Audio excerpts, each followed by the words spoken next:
Sí, perfecto, bueno, vamos a poner la galería. Genial, ahí estamos, ahí nos podemos ver. Y bueno, comenzar entonces nuestra reunión del día 3 de julio, ya estamos casi en la feria, nos falta muy poquito, y ya estamos a mitad de año. Cómo pasa todo rapidísimo. Agradecemos nuevamente al doctor Jorge Dinico, director adjunto del Instituto de Derecho Eclesiástico y Canónico, doctor en Derecho Canónico y Eclesiástico, lo cual es uno de los pocos de nuestro país. Entonces, este tema, que siempre uno cree que es un tema religioso, él nos viene enseñando que no, que nada que ver con eso, sino que tiene que ver con otras cuestiones y con la litigiosidad, lo que nosotros hacemos los abogados constantemente, y cuestiones que hacen a la personería jurídica, ¿no? A cuestiones tributarias, cuestiones especiales, al derecho canónico también, pero al derecho civil y comercial y un montón de ramas más. Así que bueno, doctor Dinico, un placer, si le parece, le paso la palabra y comenzamos. Como no, en primer lugar, muchísimas gracias a todos los que están participando. Y la exposición es conjunta con la doctora Monte, así que yo explicaré una parte y después la doctora irá completando los conceptos que a ella le competen. Como en toda exposición, siempre, valga la redundancia, se comienza por el principio. Aquí, para que se entienda, voy a comenzar por el final, para que después se pueda entender el principio. El final es que la legislación canónica, en los aspectos pertinentes, es contemplada como derecho vigente por el ordenamiento estatal argentino. De allí que, como bien precisaba la doctora, no es que hace algo a lo interno de la Iglesia Católica o solamente a los católicos, sino que hace al ejercicio de la profesión de todos los abogados, abogadas, escribanos, jueces. Es algo que se aplica y es transversal al derecho civil, laboral, etc. Y este principio muchas veces no se tiene en cuenta y se inician planteamientos judiciales o reclamos que después en líneas generales suelen ser rechazados. Esto por un lado. Por otro lado, los establecimientos educativos comúnmente conocidos como colegios parroquiales, y digo comúnmente conocidos, después no voy a expoliar esto, lo voy a aclarar en unos minutos, carecen de personería jurídica propia, que esta es otra cuestión que tampoco suele tenerse en claro. Bien, con estos dos elementos en cuenta, voy a hacer una pequeña introducción referente a la aplicación de la legislación canónica en nuestro país. Por el derogado Código de Vélez Arfiel, la Iglesia Católica, el artículo 33, inciso tercero, persona jurídica pública. Y teníamos el artículo 2345 que decía que los bienes de las parroquias, en cuanto a su enajenación y disposición, se debía hacer por la ley de la Iglesia. Con posterioridad, tenemos el concordato del año 1966 entre la República Argentina y la Santa Sede, en cuyo artículo primero dice que el gobierno argentino reconoce y garantiza a la Iglesia Católica Apostólica Romana la jurisdicción en el ámbito de su competencia para la realización de sus fines específicos. Con estos dos elementos hubo un caso, Lastra, que llegó a la Corte Suprema de Justicia de la Nación, donde allí la Corte dijo que en cuanto a los bienes eclesiásticos, puntualmente referido a los bienes de la Iglesia, atento el concordato y atento a la normativa del Código Civil, la legislación que se aplica con referencia a ellos es la legislación canónica. Por lo tanto, si la legislación canónica no se cumple, cualquier acto que se realice sobre ellos es canónica y civilmente nulo, puede ser atacado. Con posterioridad, esto fue en el año 1991. Con posterioridad, en el año 1994, tenemos la reforma constitucional en cuyo artículo 75, número 22, dice que los concordatos tienen jerarquía superior a las leyes. Esto es lo más elemental en cuanto a la introducción sobre la aplicación de la legislación canónica, como dije. Ahora bien, nuestro vigente Código Civil y Comercial dejó sin cambio alguno que la Iglesia Católica es persona jurídica pública, artículo 146, inciso C, pero suprimió el contenido o el texto del artículo 2345, que fue el cual recién hice mención. Y allí algunos autores dijeron que toda esta arquitectura jurídica, toda esta doctrina que durante años se había elaborado, desaparecía, porque uno de sus elementos ya no estaba. Ante esta situación, si yo no fui el primero, fui el segundo, en escribir y publicar que no era así, porque el artículo siguiente del Código Civil y Comercial, el 147, dice que las personas jurídicas públicas se rigen en cuanto a su nacimiento, organización, constitución, etc., por la ley de su constitución. Ergo, en el caso de la Iglesia Católica, persona jurídica pública, por la legislación canónica. Con lo cual no tenía sentido volver a repetir el contenido de este artículo 2345 porque ya quedaba subsumido aquí. Con lo cual no hubo ningún retroceso, sino que hubo una ampliación en cuanto a la aplicación de la legislación canónica. Por eso, como bien señaló la doctora Monti, cuando yo a veces convoco para estas charlas, hay abogados que me dicen, bueno, pero yo no soy católico, yo no quiero ir a una clase de catequesis. Yo tampoco doy clase de catequesis, doy dentro de mis conocimientos, doy clases jurídicas. Y lo que aquí se explica no es para los católicos, sino que es para todo abogado o abogada que ejerza la profesión, que debe conocer para poder asesorar y poder intervenir debidamente. Hechas estas aclaraciones, entonces vamos al caso puntual de los denominados colegios parroquiales. Ahora bien, ¿por qué digo denominados? Porque cuando un emprendimiento educativo en una comunidad surge, luego se debe ir al organismo oficial de educación pertinente para su correspondiente registración. Y allí es cuando se le pregunta qué nombre se le va a poner, colegio parroquial, tal. Bien, ¿quién va a ser su propietario, titular o responsable? Y ahí no aparece la parroquia, aparece la diócesis como su propietario, titular o responsable. A su vez, entonces tenemos que estos colegios carecen de personería jurídica, son un nombre de fantasía. Quien tiene la personería jurídica es su propietario, es decir, la diócesis. Ahora bien, estos bienes son bienes de la diócesis y son bienes eclesiásticos, con lo cual están comprendidos dentro de lo que yo he señalado, la aplicación de la legislación canónica.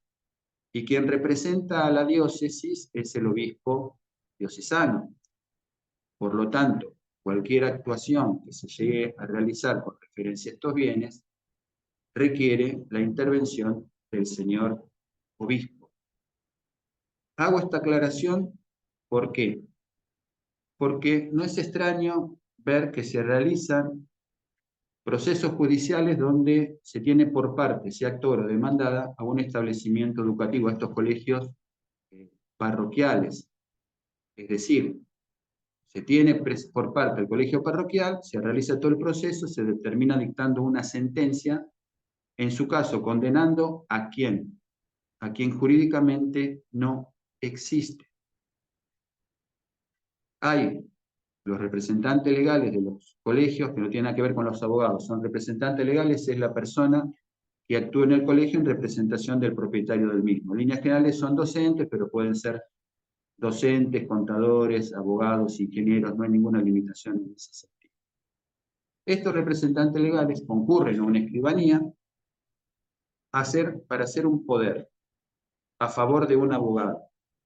Bien, van a otorgar un poder sin facultades ninguna para que un abogado intervenga en nombre y representación de quien no existe. Estos poderes se realizan, se presentan en sede judicial, y en sede judicial los admiten y tienen el establecimiento educativo por parte y al abogado interviniendo en el carácter correspondiente. Se realiza todo el proceso, se llega a un dictado de la sentencia, condenándole a este establecimiento educativo, es decir, a quien no existe. Suele apelarse la sentencia y en Cámara confirma la condena contra quien no existe. Esto parecería una broma inconcebible si no fuera una triste realidad. Yo en su momento me tomé el trabajo de ir a una escribanía que hacía estos poderes y le dije, le puedo hacer una pregunta, acá viene el representante legal que no tiene facultades y otorga poder a un abogado para que actúe en nombre y representación de quien no existe. ¿Cómo es esto?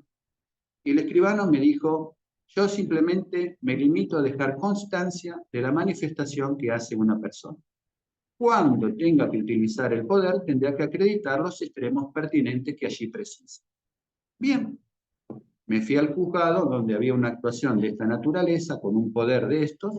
Digo, deseo hablar con la persona que lleve esta causa.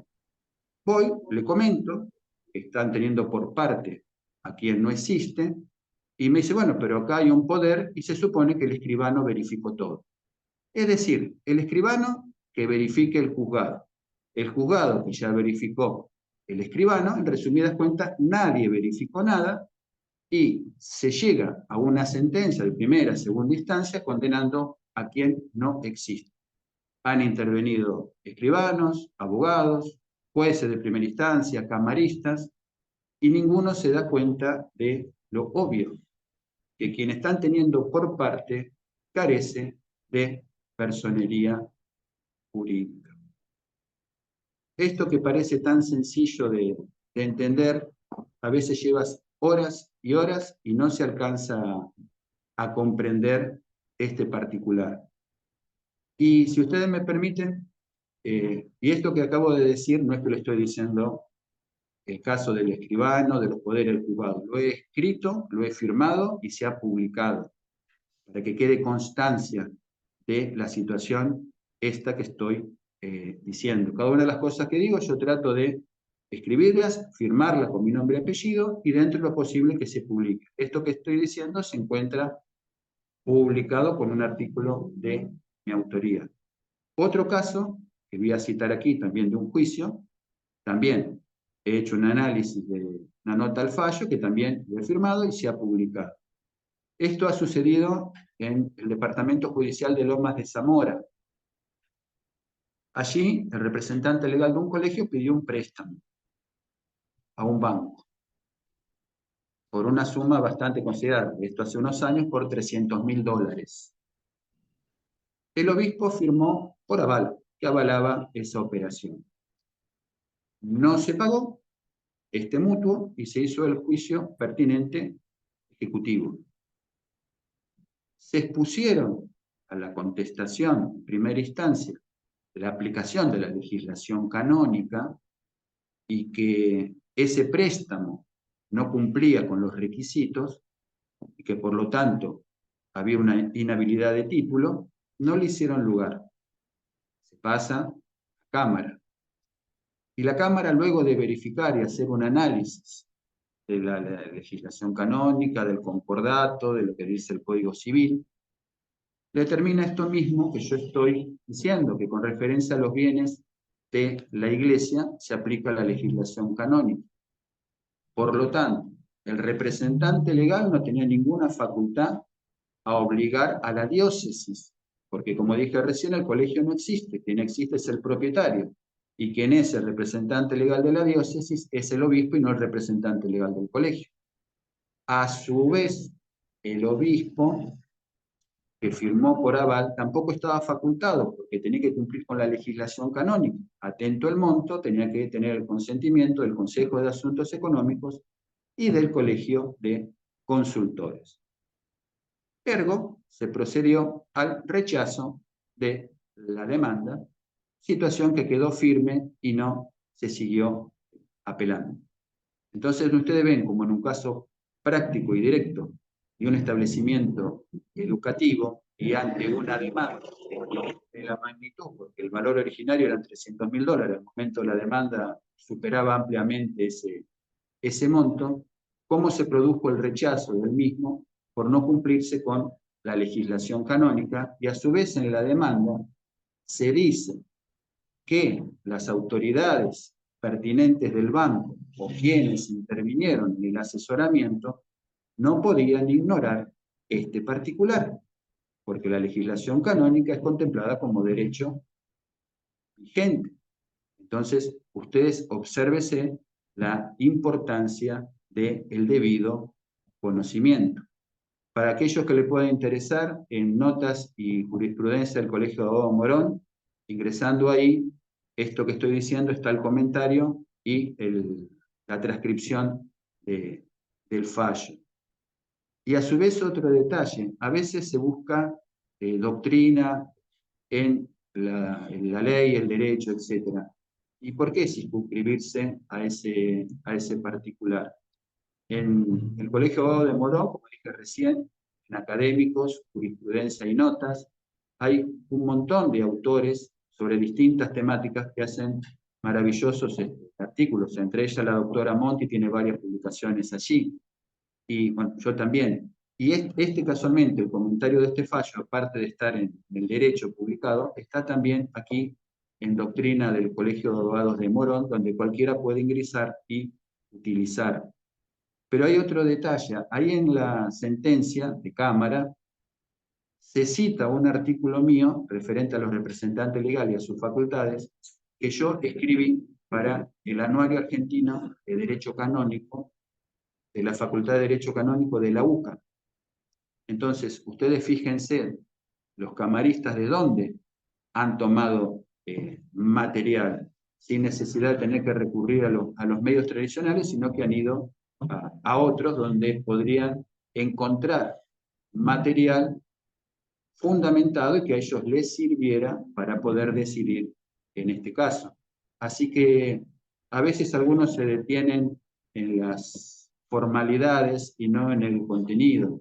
Yo a veces he escuchado decir, no, pero ¿cómo vamos a citar en una demanda, una contestación o mismo en una sentencia lo publicado en el Colegio de Abogados de Morón? Y yo pregunto, ¿y cuál es el problema? Si el problema es lo que está publicado,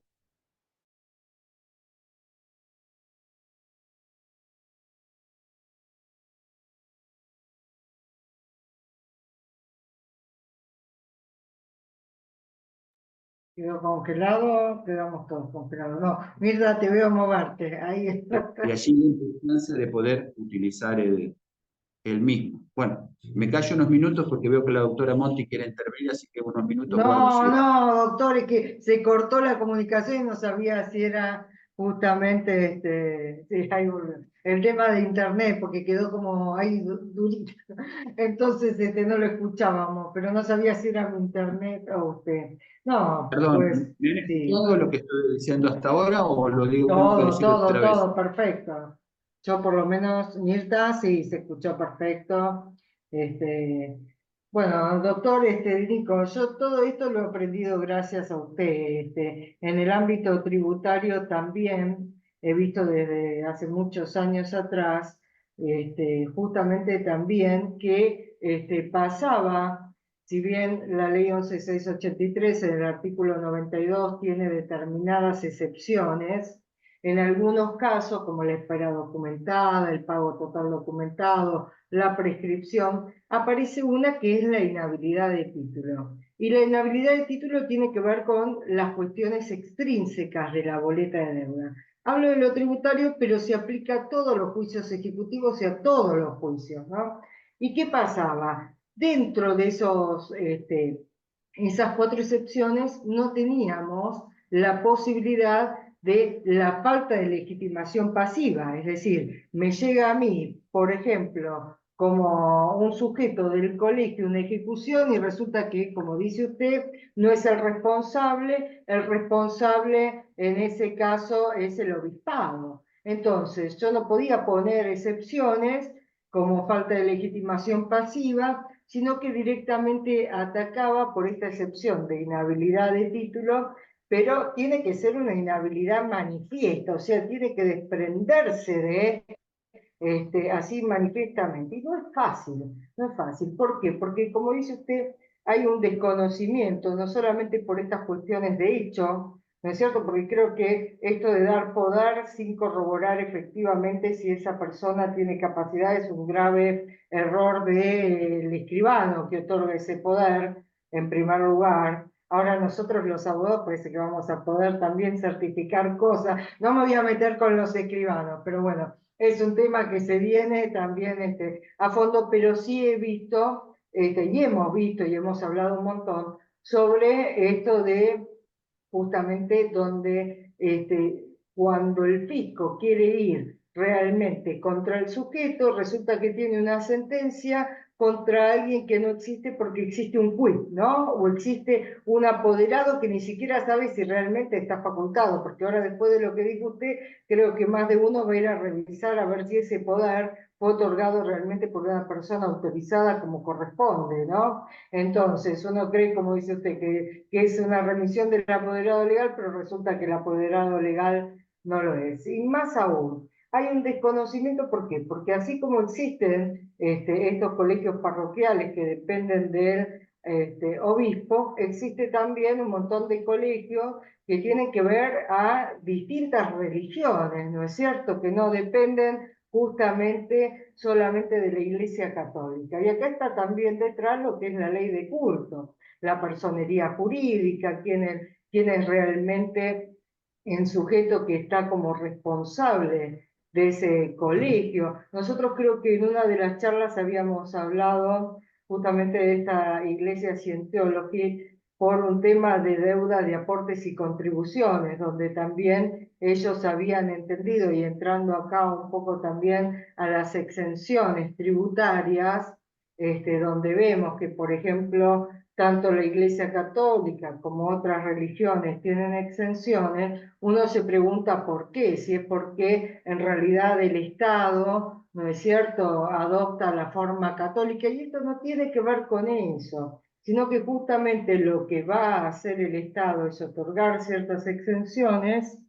Ahí dejan una inquietud. Ahora vamos a ir a las inquietudes, que hay muchas, ¿no? ¿Qué pasa? Entonces, ¿qué hacen? Con esta cuestión de la personería y todo, muchas veces tiene que ver los fundamentos, es decir, que las exenciones tributarias no va a tener que ver con el sujeto solamente, sino con la función que cumple la Iglesia para la sociedad. Por eso estas exenciones no solamente se dan para la Iglesia Católica, sino también para otras religiones, y que tiene que ver muchas veces también con cuestiones educativas, sociedades de fomento, con el objeto social.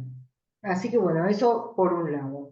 Por el otro lado, también en cuanto a la responsabilidad, ¿no es cierto? Hemos dado clases con el doctor Dínico con relación a la responsabilidad objetiva dentro de los colegios católicos, y siempre pasa esta cuestión: ¿quién es el responsable? ¿Quién es el verdadero responsable? ¿Y quién va a responder por los daños ocasionados dentro del colegio? Entonces, bueno, estas cuestiones que no son simples, sino complejas, y que nos hacen estudiar un poquito más en profundidad, es justamente analizar. Pero volvemos. Esto es un error que lo hace el fisco, un error que también lo hacemos los abogados cuando iniciamos nuestras acciones, no verificar contra quién vamos, ¿no es cierto? ¿Quién es el sujeto responsable realmente de esa institución? Y ni que hablar, uno ahora porque le pone el quid, ¿no es cierto? Pero ¿cuántas veces antes el nombre de fantasía era el sujeto que utilizábamos para iniciar las demandas? Cada vez, por suerte, esto se va ordenando un poco más y aparecen otros casos. Voy a ver cuáles son las preguntas específicas que están en el grupo. Y si me permiten una pequeña aclaración con referencia a lo que acaba de decir la doctora, que bueno, todos los temas que estamos hablando está el respectivo artículo publicado también en Doctrina Kant, donde se hace referencia a un juicio de ejecución puntualmente fiscal. El tema es el siguiente, porque hay quien presenta y dice, bueno, pero el colegio tiene quit. Entonces, si tiene quit, tiene personería, si no, no puede tener quit. Bien, eso es incorrecto. El colegio, como dije recién, no existe. Quien tiene quit es su propietario, que tiene quit de titular. Bien, cada uno de los colegios de esa diócesis tiene quit previsional, no de titular, es decir, a los fines exclusivamente de una mejor distribución del pago de las cargas sociales, relacionado esa quit previsional con la quit madre del propietario. Lo que pasa es que cuando uno pide la constancia de inscripción, no sale esta aclaración, entonces, bueno, si tenemos quit, se supone que la AFIP o ARCA ahora ha verificado, entonces el colegio tiene personería jurídica porque si no es imposible que pueda tener una quit. Correcto. La quit previsional no tiene quit de titular y esa quit previsional está relacionada con la quit madre del obispado. Entonces, como precisaba la doctora y nosotros señalamos en este artículo, estas constancias están en la FIP actual ARCA. Entonces, ellos mismos están iniciando una acción contra alguien que no existe, sabiendo que quien existe es el propietario, el titular responsable, que el colegio no existe y que la quit es a los fines exclusivamente previsionales. Ahí vi una pregunta que es difícil hacerle entender a los juzgados esto que estamos hablando. Bien, no lo entenderá el juzgado de primera instancia, lo entenderá el de segunda instancia, como hice la mención acá, y si no lo entenderá el de tercera instancia. Y después todos los anteriores, cuando se aclare la situación, quedarán como que ignoraban este particular que es de aplicación directa. Miren, en Capital Federal hubo un caso por un cobro de pagarés, un ejecutivo por el cobro de pagarés. Se expuso por parte de la Iglesia la aplicación de la legislación canónica. El juez de primera instancia lo rechazó de plano. Dijo, esto es un tema comercial que la legislación interna de la Iglesia Católica a nosotros no nos interesa. Bien, se pidió la opinión del Procurador General. El Procurador General dijo, aquí está la inteligencia de la aplicación de un tratado internacional suscrito por la República Argentina, cuyo incumplimiento significa una violación del mismo con las graves consecuencias jurídicas que ello implica. Ergo, cumpla con lo que deba cumplir, estudie y aplique el derecho como corresponde. Entonces, si uno tiene que hacer una demanda, tiene que contestar una demanda, tiene que hacerlo como corresponde. Si está por el lado de la Iglesia, bueno, fundamentar la aplicación, no decir se aplica la legislación canónica. Bien, se aplica por esto, esto, esto y esto, en base a estos fundamentos. Si en primera instancia no se tiene en cuenta, se apelará y se reiterará. El caso que yo recién cité, de Lomas de Zamora, en primera instancia no hicieron lugar a nada, rechazaron todo. Cuando pasó a segunda instancia, se sentaron a verificar y vieron que los argumentos que se habían expuesto en primera instancia eran los correctos. Y se procedió a la revocación de la sentencia. Los elementos están. Si nosotros mismos como abogados no lo hacemos cumplir, y bueno, no le echemos la culpa a la legislación, es un tema nuestro. Yo sé que el desconocimiento es amplísimo. Yo estoy todos los días con este tema hace 20 o 30 años, así que todos los días repitiendo lo mismo como un loco que va gritando en el desierto. Pero bueno, algunos me escucharán, como en el caso este de la sentencia que acabo de señalar, y otros casos más. Entonces, el tema está, esto es lo que corresponde. La legislación canónica en los aspectos pertinentes es contemplada como derecho vigente por el ordenamiento estatal argentino. Los colegios no tienen personería jurídica. Quien tiene personería es su propietario, es decir, la diócesis. Estamos hablando de bienes eclesiásticos, los cuales, en su caso, para su ejecución, debe cumplirse con la legislación canónica. Entonces, si hay una sentencia que no cumple con esto, es fácil de poder atacarla y demostrar la incorrección de la misma. Lo mismo que si se hace un acto jurídico. El tema de un alquiler de un inmueble que pertenece a la iglesia o de una compraventa de un bien eclesiástico. Si no se cumple con la normativa canónica, ese acto jurídico es canónico y simplemente nulo. y de los actos sobre bienes eclesiásticos realizados inválidamente, salvo que haya obtenido un beneficio y en la medida del mismo, la persona jurídica eclesiástica no responde. Ergo, si a alguien, alguna autoridad eclesiástica, hace un acto jurídico inválido, después nos dice, bueno, vaya y que responda a la diócesis o la parroquia. No, les van a decir, nosotros no respondemos. Y me decís, bueno, ¿y entonces qué pasa con esto? Y pasa lo siguiente, ¿usted es abogado o es abogada? ¿Usted no verificó? ¿Usted no sabía? No puede alegar su propia torpeza, su propia ignorancia. Esto es, perdone que sea tan directo o tan vehemente, pero es así, es aplicación, no es un tema interno de la Iglesia. Es contemplado como derecho vigente por el ordenamiento estatal argentino. Por ende, debe exigirse su cumplimiento, sea en la firma de un contrato, en un juicio, donde sea. Y si la otra parte, por el motivo que sea, no quiere reconocerlo, bueno, quedará a consideración de ello y después se atacará ese acto o se atacará esa sentencia. Por eso digo muy claro que los colegios parroquiales, y lo digo por enésima vez, carecen de personería jurídica. Jurídicamente no existe. La quit que tienen es a los fines exclusivamente previsionales relacionada con la quit madre del propietario.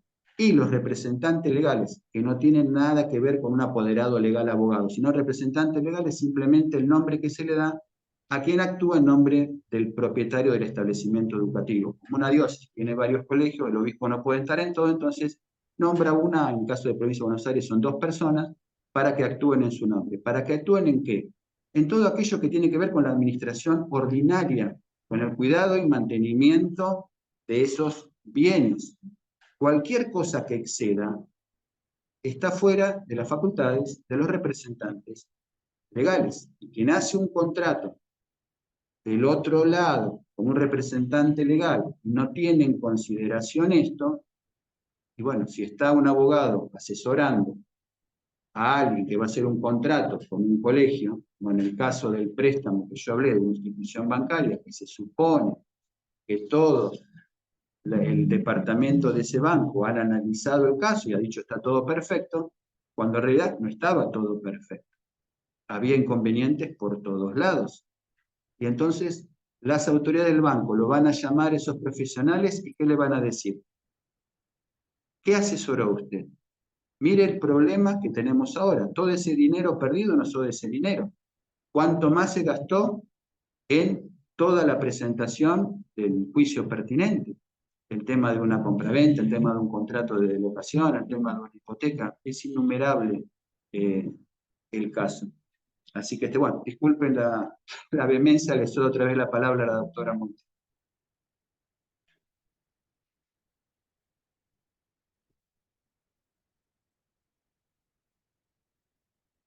No sé si me están escuchando o se cortó la transmisión. Yo lo escucho. Sí, lo escuchamos, pero me parece que la doctora Monti se desconectó. Escucha, no, sí, ahí sí, la veo. se escucha. Ahí la vi. Ahí está.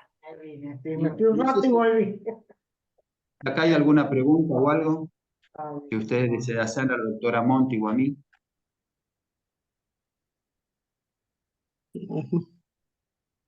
No, capaz que no tuvieron casos, pero nosotros tenemos casos y les vamos a compartir jurisprudencia también. A ver si lo tengo acá a mano, esperen que yo tenía el PowerPoint listo. A ver si lo puedo seguir ahí. Vamos a poner acá. Ah, no tengo el PowerPoint. Esperen que... Mientras la doctora busca otro pequeño detalle que tampoco se tiene a veces en cuenta. La diócesis, o comúnmente conocido como obispados, tienen personería jurídica, como dije recién, son personas jurídicas públicas, canónica y civilmente. Tienen su propio patrimonio y quien la representa, que es el obispo. Pero cada parroquia que compone esa diócesis también tiene personería canónica y civil. Civilmente, la diócesis y las parroquias son personas jurídicas públicas, cada una con su propio patrimonio, y en el caso de la parroquia es el párroco el que la representa.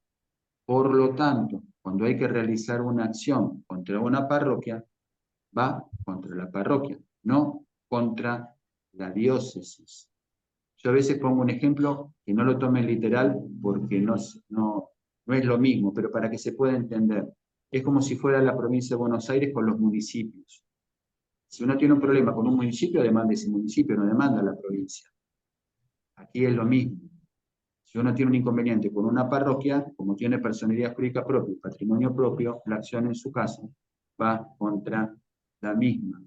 Ahí veo que hay una pregunta, pero no puedo leerla. Si usted la puede leer, doctora Monti. Sí, sí, justamente Carlos Resnicky, muy bien que está y nos acompaña. ¿Cuál sería el tratado que hace referencia, doctor Dinico, el del año 66 con la Santa Sede? El que estoy haciendo El mención, concordato.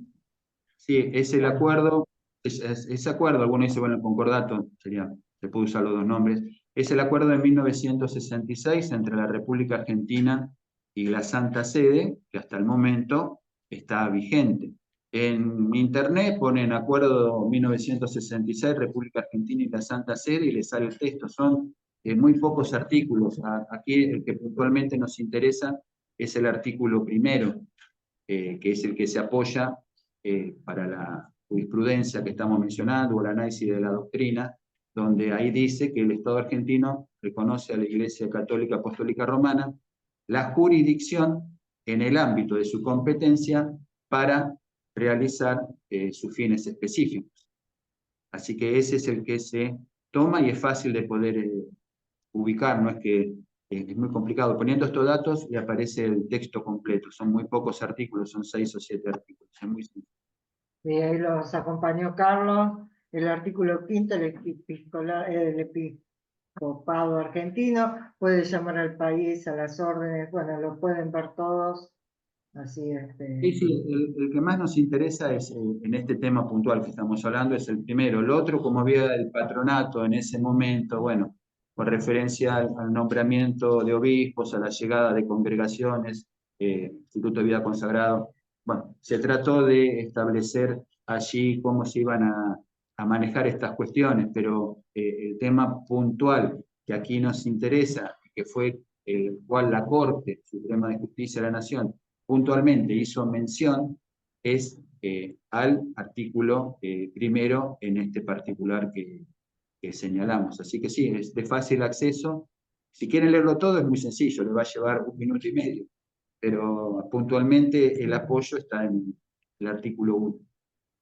Y más ahí después, con la Corte Constitucional del año 94, como dije recién, que estableció que en los concordatos, artículo 75, número 22, tiene jerarquía superior a las leyes. Y allí que, como hizo mención el procurador, no aplicar la legislación canónica significaría la violación de un tratado firmado por la República Argentina, con las consecuencias jurídicas que ello implica. Así que, bueno, sí, los escucho. si hay alguien más que quiera hacer alguna cuestión, bueno, algo que me preguntaron, creo que tenía que ver por qué tenían un quill diferente los colegios, ¿no es cierto? Un quill que eran los fines laborales, por los profesores, ¿no? Y por los subsidios justamente que tenían con relación a los profesores, a las cargas sociales. Muchas veces tenía que ver con eso, por eso se hacía un kit separado. Así que ahí está el fallo, esperen que también el de la escuela ahí se los comparto. Aquí acá. Y ahí se puede ver. Por ejemplo, este es otro, este no tiene que ver con, no sé si lo ven bien, lo vamos a ampliar un poquito más. Bueno, esperen que me fui a otra parte. Bueno, lo que decíamos también del Registro Nacional de Culto, ¿no?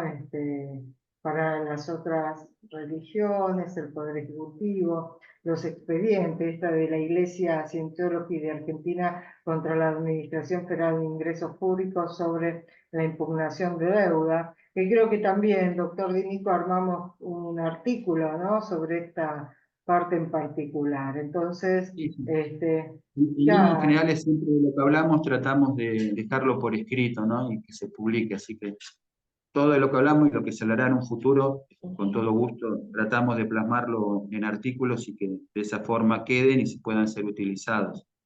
claro, bueno, esta cuestión que también se relaciona, que hemos tratado lo de la libertad religiosa, también la libertad de culto, porque muchas veces se mezclan todos los temas y se hace necesario, pero usted ya sobre esto al principio creo que lo aclaró bastante, y bueno, Sí, eso, si usted me permite dos detalles, porque a veces dicen, bueno, ¿dónde la inscripción de personería jurídica de los colegios? Bueno, ya ahí no tiene sentido porque no existe. Pero a veces dice, bueno, la inscripción acompaña la inscripción de personería jurídica de la diócesis o de la parroquia, su estatuto. En primer lugar, las diócesis son creadas por el Santo Padre. Aquí simplemente se comunica y hay un decreto del Poder Ejecutivo, ahora es un reconocimiento de culto, donde se reconoce la creación de esa parroquia, queda inscrita en culto. Lo mismo para las parroquias, cuando el obispo crea una parroquia, se escribe, queda anotada la misma en culto. Y hay certificaciones de personería jurídica que pide la Dirección Nacional de Culto, donde allí, para las diócesis o para las parroquias, esto es algo natural, lo pide y culto le hace la certificación, porque a veces dicen, bueno, pero ¿yo cómo explico todo esto? Muy fácil, dígale a la diócesis o a la parroquia, en su caso, que le dé la certificación expedida por culto. Y ahí está, en una carilla, no más, una carilla. Explicado que la diócesis es Iglesia Católica, persona jurídica pública, que el obispo es el representante legal de la misma y las exenciones a las cuales se le aplica. Lo mismo en el caso de las parroquias.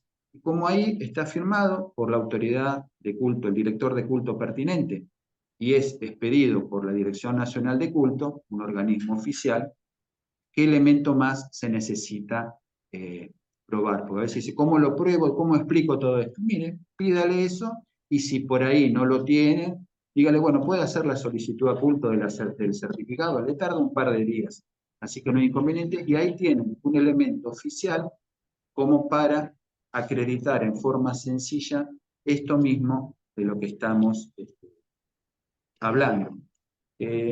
Había una pregunta por ahí que tampoco no alcanzo a leer, la última. Claro, acá pregunta la doctora Barbone. Y en el caso de los conflictos laborales, al tener el quit independiente, ¿debe citarse al obispado? Como dije recién, si el problema, el tema laboral, el reclamo, es con la diócesis o obispado, término técnico es diócesis, pero bueno, normalmente se habla de obispado, yo hablo diócesis, pero que se entienda que estoy hablando de lo mismo. La acción va contra la diócesis. Si es contra la parroquia, irá contra la parroquia. En el caso de los colegios, como dije recién, no existen. Entonces, el planteamiento judicial, si hay que ir a un juicio, se va contra quien existe, contra la diócesis. Entonces, todo reclamo que se efectúe tendrá que dirigirse contra el propietario del establecimiento, porque como dije recién, los colegios no existen. La quit, en la cual algunos se agarran para decir, no, yo con esto demuestro que existe. No, no demuestra nada. Lo único que demuestra es que tiene una quit a los fines previsionales relacionados con el quid madre. Lo único que hace en última instancia es ratificar esto mismo que yo estoy diciendo. Entonces, la acción que se va a iniciar, si llegamos a un juicio, es contra el propietario, es decir, contra la diócesis. El reclamo se demandará a la diócesis tal, propietaria del establecimiento educativo tal. Esa sería la forma correcta. Algunos demandan a los dos. Bueno, por la duda demando a la diócesis y demando al colegio. Con alguno le pego. Está bien, con el propietario le está pegando. Con el otro no tiene sentido porque no existe. Pero bueno, la acción va allí. Ahora viene el otro tema. Sí, ahí hay otro problema con esa quit. Acabo de leer la otra pregunta que recién la vi. ¿El representante legal de un colegio puede despedir? porque ahí estamos en otro tema. ¿El despedir a una persona es un acto de administración ordinaria? A mí un empleado recibe un telegrama del representante legal, está despedido. ¿Eso es válido o no es válido? ¿Está facultado el representante legal para despedir? Porque en última instancia no lo está despidiendo el colegio que no existe, lo está despidiendo la diócesis. Esa persona es empleada de la diócesis, no del colegio que no existe. Y a veces el monto del mismo. Entonces, en su caso, ese despido, la persona puede decir, bueno, acredite sus facultades para prescindir de mis servicios. Bueno, que la acredite.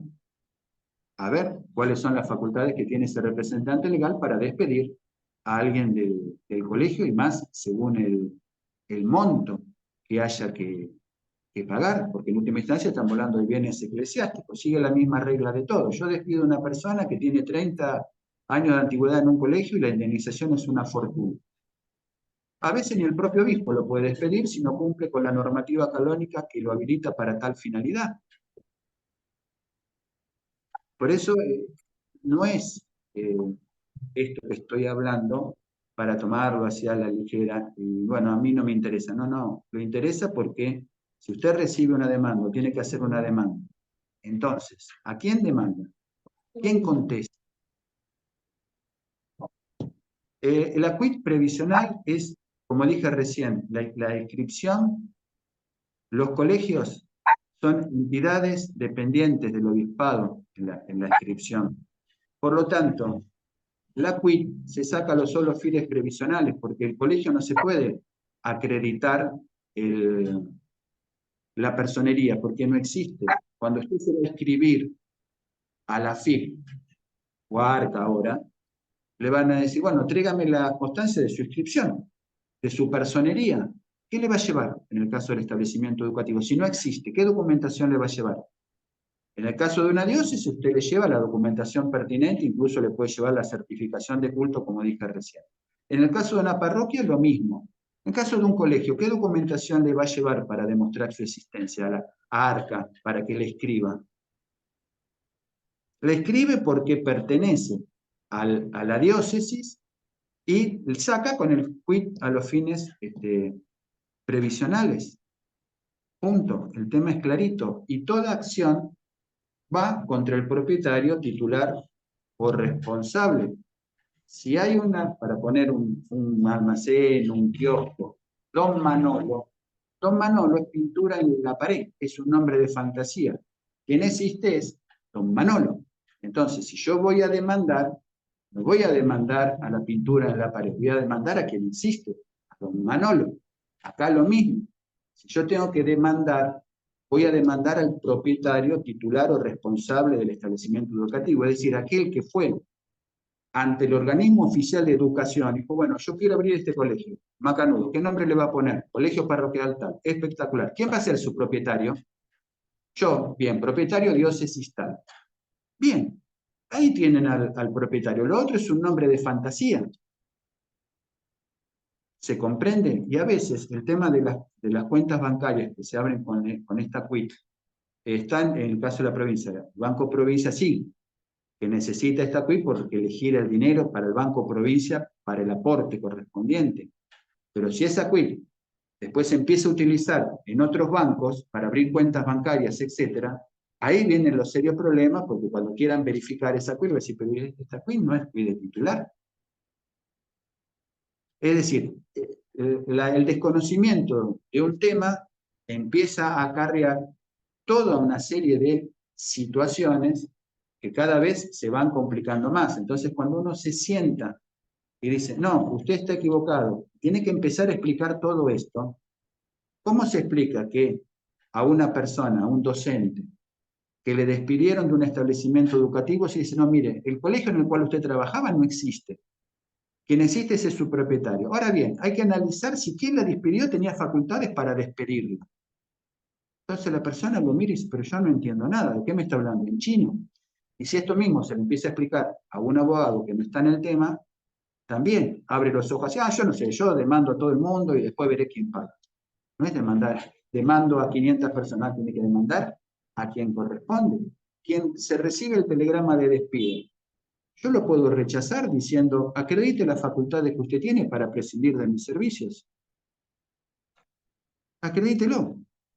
¿En qué carácter usted me está despidiendo? Bueno, pero yo soy representante legal designado por el obispo. Sí, macanudo, para acto de administración ordinaria. ¿Está facultado para despedir? Es decir, ¿me está despidiendo el obispo a mí? ¿Quién me está despidiendo? ¿Usted que no tiene facultades o el obispo? ¿Quién me despide? ¿Me está despidiendo la diócesis, que es la propietaria del establecimiento educativo? Se dan cuenta que cuando se empieza el desarrollo del tema, cómo se empieza a abrir todo un abanico. ¿De dónde se parte? Del desconocimiento de lo más elemental. La diócesis es una persona jurídica pública. La legislación canónica es contemplada en los aspectos pertinentes como derecho vigente por el ordenamiento estatal argentino. Los colegios parroquiales, o los denominados colegios parroquiales, carecen de personería. Quien existe es su dueño. En este caso es la diócesis.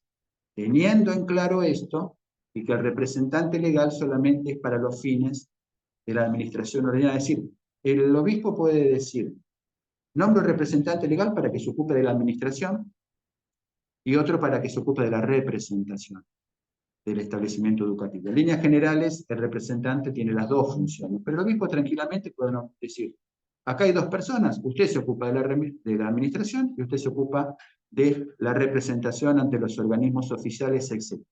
Siempre dentro de sus facultades.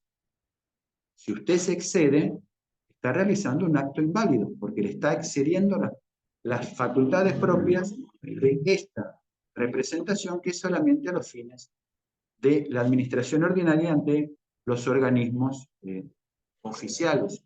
Si esto no se tiene en claro, todo lo que venga después es para seguir aumentando los problemas. Y una vez que se hace tanto nudo, después cuesta desatar los nudos de la madeja. Pero bueno, creo que ya hablé bastante y ya están cansados, así que le cedo la palabra final a la doctora. Al contrario, doctor, yo lo escuchaba y digo, usted nos repite, igual es difícil de entender, no es fácil. Creo que vamos a tener que hacer un libro de este tema para que quede todo un compendio, ¿no es cierto?, de todos sus artículos y de todo esto, porque en general cuando uno litiga debiera tener la posibilidad de manejar todos estos temas. Acá preguntan si el prefijo 26 del cuito quil es un fuerte indicador de que se trata de un quil previsional. No lo sé, yo eso tendría que hablarlo con un contador, claro. Así que no lo sé si tiene que ver con eso. La verdad que lo podríamos averiguar. Sí, Casualmente, hablando de estos temas de ARCA, de AFIP, sí. hace un tiempo, bueno, en una diócesis tenían 10, 12 colegios. Entonces estaban inscritos como corresponde, incluso en su momento se llevó toda una declaración diciendo propietario la diócesis tal, y todos los colegios que pertenecían a esa diócesis con la quit correspondiente previsional relacionada con esa quit madre. Hace unos años, uno de los colegios dice, bueno, quiero cambiarle el nombre. En vez de ser colegio parroquial tal, que pasa a ser colegio parroquial tal, de otro nombre. Solamente eso, no es que de una diócesis se pasó a otra, o de un instituto de vida consagrado se pasó a la diócesis. No, simplemente era el cambio del nombre. El resto, la diócesis, la quit, todo quedaba igual. Se hace el cambio, primero en educación, que se lo toma sin ningún problema, y con eso se va a hacer el cambio en ese momento era la FIP. Bien, la FIP se lo toma, el cambio de nombre. Pasado 5 años, mire lo que le estoy diciendo, 5 años, alguien del colegio se da cuenta que en forma jurídica, en vez de poner Iglesia Católica, le pusieron asociación, con todo lo que ello implicaba en cuanto a los tributos, etcétera, la presentación que hay que realizar. Entonces fueron a averiguar y dijeron, bueno, presento una nota explicando esto que es obvio, pero bueno, que el colegio pertenece a la diócesis, que no es una asociación, que no existe, que carece de personería, que bueno, lo mismo que estamos hablando ahora. A mí me pidieron que redacte las notas con los fundamentos, yo se lo hice. llevan una primera nota con todo este detalle. Le dicen, está muy bien, pero acá no se aclara que es una asociación. Si le estoy poniendo que no existe, que dice la diócesis, personas públicas, bueno, hacemos una segunda nota aclarándole todo eso. Perfecto. Hacen la presentación, ya va para casi un mes. Ya van 2 comunicaciones que no le hacen lugar al cambio, diciendo que no está debidamente acreditado, que ese colegio no es una asociación. Yo estoy detrás del tema para después, una vez que se resuelve, escribir un artículo que se publique para que esto también se conozca. Pero ustedes fíjense como algo tonto, cuando se fue simplemente a hacer el cambio del nombre sin afectar el resto, no se tuvo en cuenta esto y mire todas las complicaciones que está trayendo.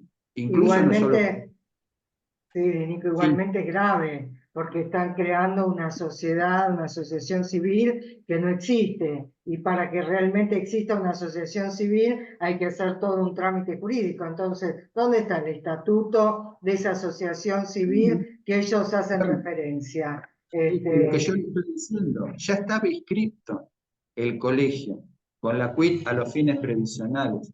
Lo único que fueron a hacer es un cambio del nombre, de la denominación, nada más. Fíjese lo que pasó en el medio y en la situación en la cual estamos, y en la cual puede poner a los otros colegios, porque si uno dice, si este colegio está así, una asociación, ¿los otros qué son? Ve cómo a veces hacer algo sin tener el debido conocimiento de cómo se debe ingresar y de qué se debe fundamentar, puede llevar a situaciones de esta naturaleza. Así que bueno, esperemos que dentro de poco se pueda solucionar este particular. Pero era un detalle también para mención, como puede ser juicios, AFIP, ARBA, contrato de locación, de compraventa, de hipotecas. Hay un abanico, temas civiles, comerciales, laborales, como hablamos recién. Ustedes acaban de ver cómo la legislación canónica se aplica transversalmente a todos ellos. Así que bueno, espero que les haya sido útil, que no los haya aburrido demasiado y muchísimas gracias por su presencia. No sé si habrá alguna consulta más. Pero, perdón, perdón, Ah, está bien, padre. Sí, requisitos que tienen que tener de acuerdo a las asociaciones civiles, todo, porque acá se juntan, me parece, 2 cosas. La legislación vigente que decía el doctor Dinico y todas las reformas que los colocan, digamos, yo lo llamo concordato, pero ya sabemos que es el tratado del año 66. Eso, y por otro lado, los requisitos de la ley de las sociedades, que claro, tienen se mezcla, porque no son asociaciones civiles. La iglesia no es una asociación civil, por eso, pero vamos a seguir profundizándolo, Sí, pero claro. para que quede en claro un solo detalle, que la Iglesia Católica es persona jurídica pública, no estatal. Persona jurídica pública, no estatal. Es más, hace unos años, unos cuantos años, en la FIP en ese momento no estaba el ítem de Iglesia Católica para la inscripción, decía asociaciones, entidades de bien público, etc. Entonces, junto con 2 contadores, yo acompañando, fuimos a hacer todo un planteamiento ante la FIP para explicarle esto mismo que estamos diciendo, que se creara un ítem, porque donde nos están diciendo que marquemos con una cruz, no encajamos en ninguno. Bueno, después de varias gestiones se logró que se incluyera ese ítem. Por eso, la Iglesia Católica ni es una asociación, ni es una fundación, ni entidad de bien público, es persona jurídica pública, como dice el Código No Civil está y tan. Comercial, artículo 146, inciso C, y ahora sí, me callo la boca, no hablo más. Aplausos, doctor Dinico, como siempre, vamos a seguir profundizando estos temas que me encantan y que son tan importantes en detalle. Los invitamos a las próximas charlas y algún curso también más intensivo que posiblemente daremos con el doctor Dinico sobre estos temas. Y bueno, y darle las gracias también hoy por participar, Silvina, doctor Marcelo Oso, Leonardo, que estás ahí, la doctora Barbone, que tiene también un montón de experiencia, el doctor Carlos, que bueno, lo de la quit, no sé, acá le dicen el 33, por lo general el previsional, bueno, eso hay que averiguarlo, y como Patricia siempre, Miriam, que nos acompañan, darles un abrazo grande y nos vemos la próxima reunión. Invitarlos al Instituto de Tributario, Silvina y Marcelo, para que vengan más seguidos también, y a Leonardo que anda por ahí. Bueno, abrazo grande, Gracias. tengo que ir a tomar examen también, por eso me Gracias. despido, abrazo para todos. Chao, Nos buenas